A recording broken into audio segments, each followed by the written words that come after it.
Hey everybody, and welcome to the Marketing Blender Show. We are continuing our journey along lead generation, and today we are talking about why you are not generating B2B leads. Now, I'm super excited, but before we dive into that, we've gotten some really amazing feedback on the show, and because we're marketers, we're looking at the data. So we know you're watching, and you're watching all the way through. So if you like what you see, and if you're coming back for more, hit that subscribe button, hit the like. We will not marketing bomb you, but we really, really appreciate it, and it helps us grow our reach and help other people. So thanks so much. So Daisy, I am so excited to keep going because we're really going to start getting into the nitty gritty, like the real details about what's going wrong with lead generation today. I think one of the main areas where I see B2B companies stumbling is forgetting that one piece of advice we always say, go where your buyers go. Yes. And for a long time, it was, we think our buyers go to trade shows and we're going to go and we're going to, wander around or hope they come by our booth. But a lot of times it's not necessarily the big events where you hope your buyers are going to show up. And it's not necessarily even online where you typically think of it. A lot of people are like, well, we need to be doing Google ads or we need to be doing organic SEO because we know people are searching for these things. So that must be where our buyers are online. But there are often hidden opportunities, especially in the B2B space, if you're selling to specialized professionals. For example, engineers may have specific podcasts that they like to listen to online or print magazines that they read, or even sometimes forums where they go and they have conversations with one another. And those are areas where you may be able to intervene and put your advertising or marketing messaging in front of those buyers in a place where your competitors are not showing up. I love what you're saying here and I've heard you refer to it as being too narrow. And it's almost like people get stuck thinking, oh, well, it's where we go. And they forget just to look at their buyers as human beings.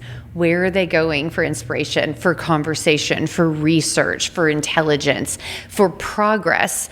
And yeah, you have to get unstuck. And so it's going back to the well. And it can be hard. I mean, this is literally missing the forest for the trees.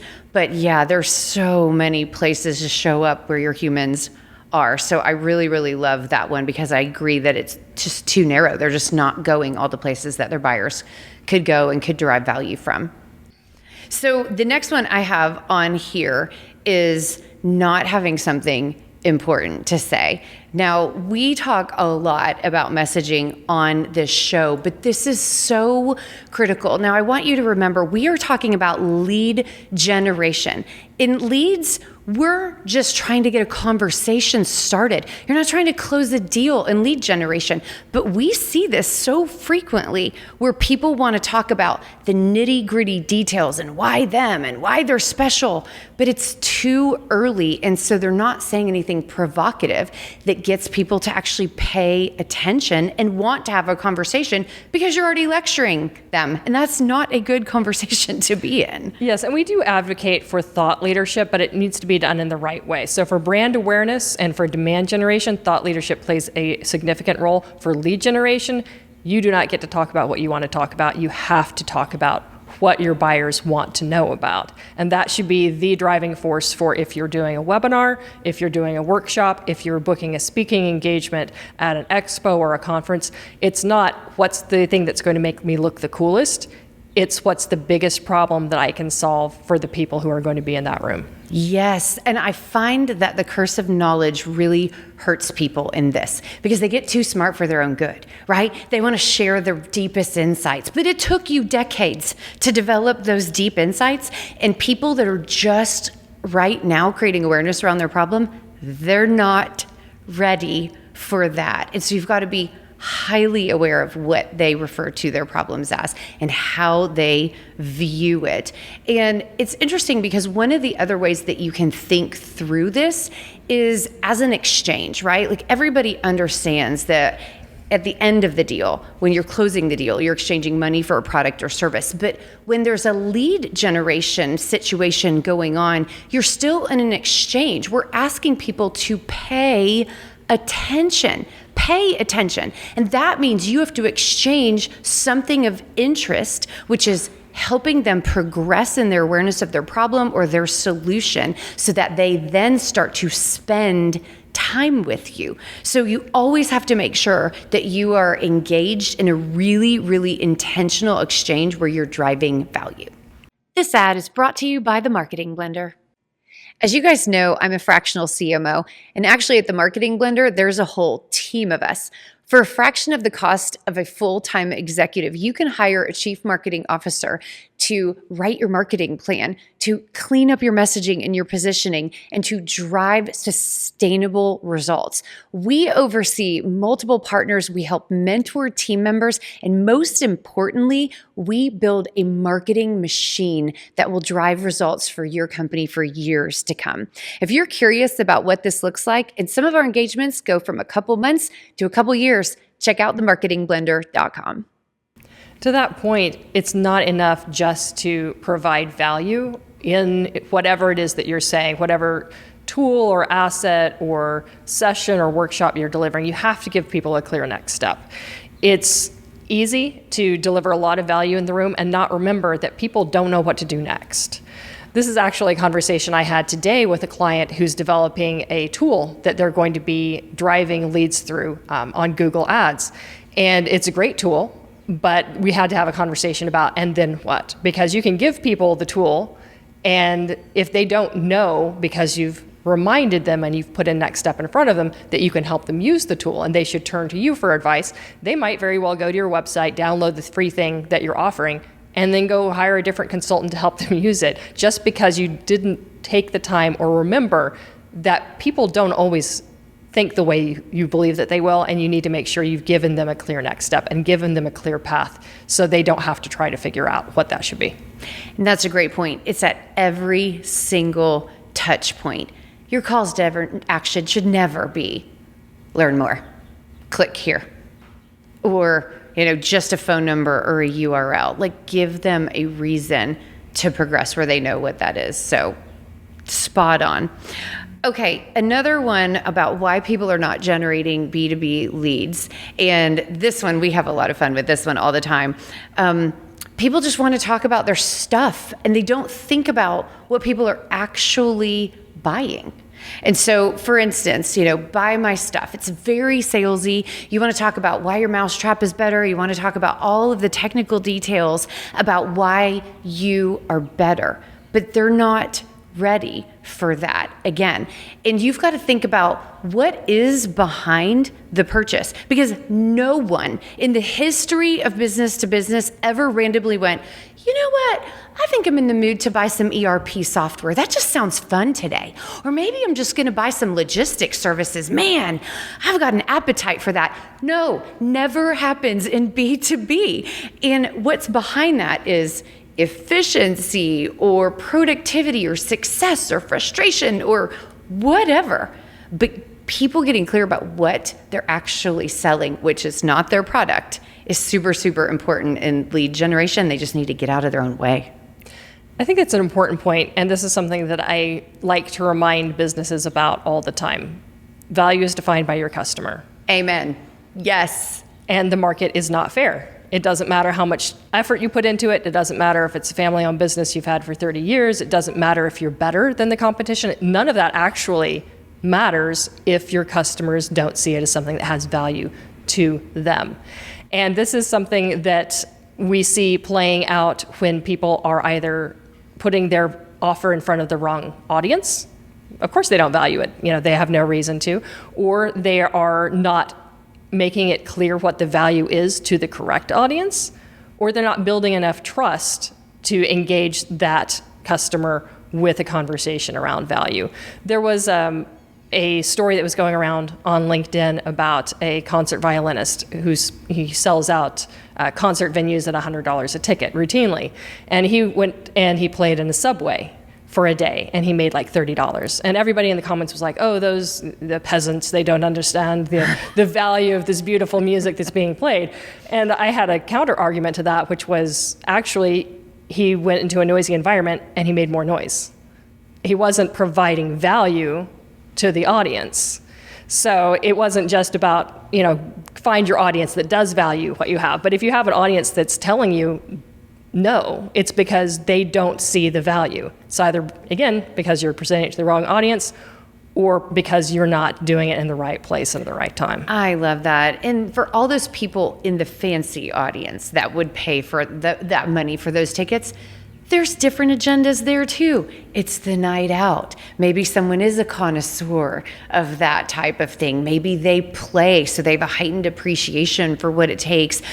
I mean, so many, maybe it's just that their wife loves it and so he's getting brownie points, but there's a million reasons why people would pay that kind of money, and it's not just because of appreciation. So, I love that story. Such a good metaphor. Another fun conversation that came out of that social media exchange around the violinist in the subway. When I made the statement that value is defined by the customer, someone, of course, popped up in my comments. Well, typically that's true, but there's this one exception. And they brought up a company called Liquid Death that sells canned water. And they were like, in this case, they're just selling canned water. So their marketing is defining the value because their marketing is really good. Now, be forewarned, if you go look at their marketing, it's not tasteful, but it's highly effective, and you'll definitely learn something. And it's a canned beverage company, but it's very much, the messaging is around you can be hardcore and metal and still care about what you put in your body and still care about the environment.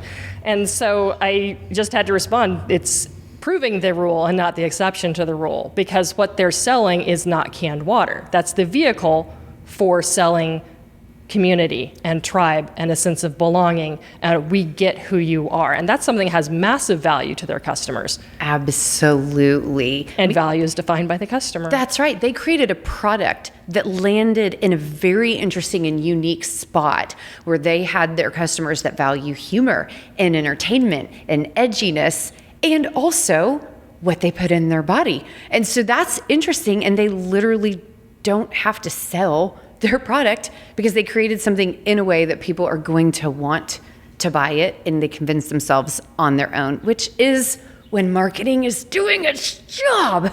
You don't have to convince anyone of anything. You just create a scenario where they're excited to progress as quickly as possible towards the resolution of what they want or what they need.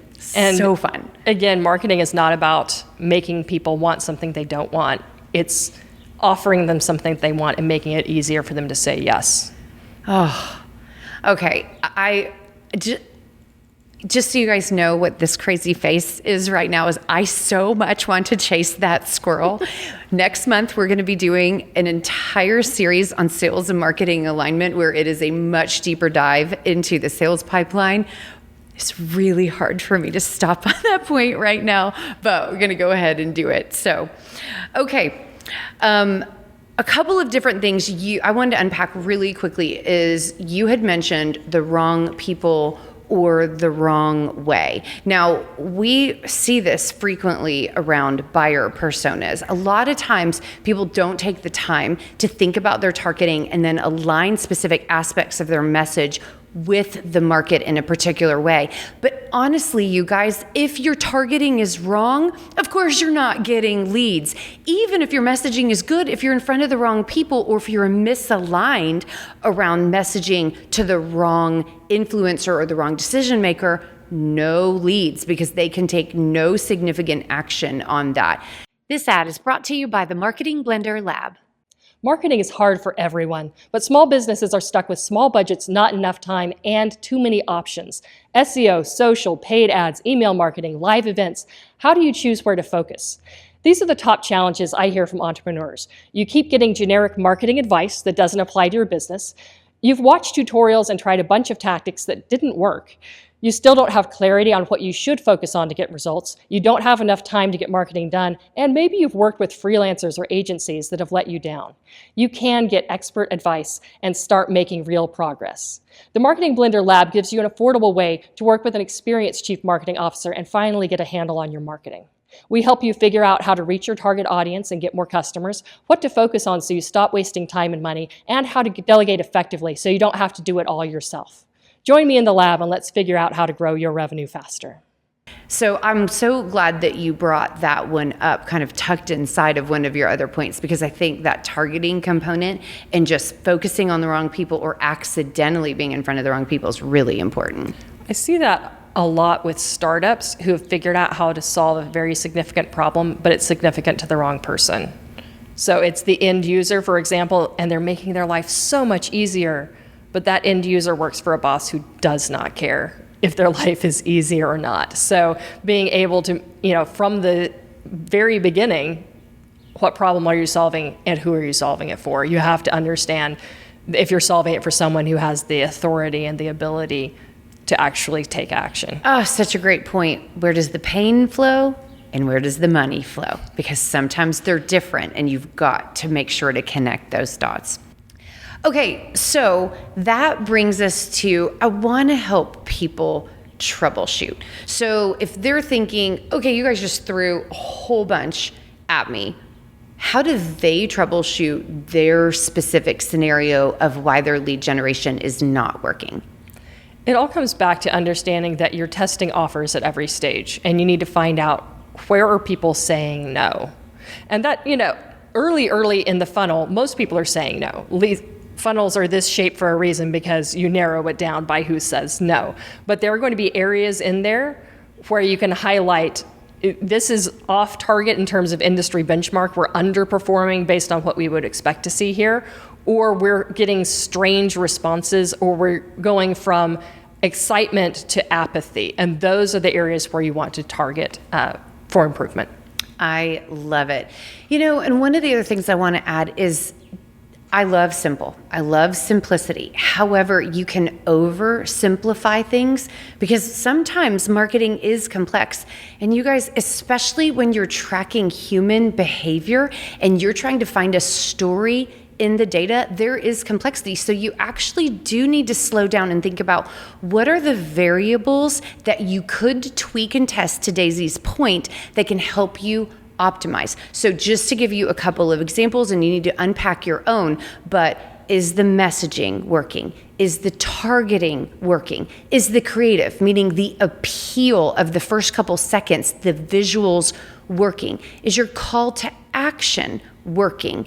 Is your nurture working? So that's just a small handful of the key variables.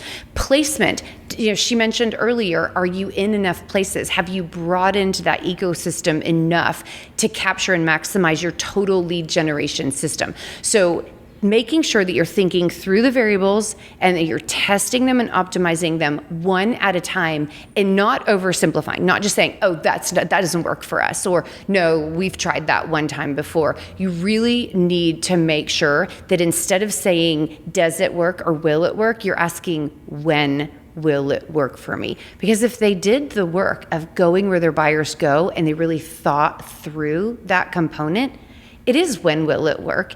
And they just have to, as one prospect I was talking to the other day said, you just have to get more squeeze for your out of the lemon. I'm like, yes, exactly. That's really what the name of the game is. And one way to make sure that you understand where those pitfalls are and where people are falling out of your funnel is obviously in your CRM. And this is one of the reasons that we work so closely with our clients around making sure that the entire marketing and sales cycle is tracked in the CRM, because having all of that data in one place gives you a much clearer picture. I love it. Love it. All right, you guys, thank you so much. We hope you've enjoyed.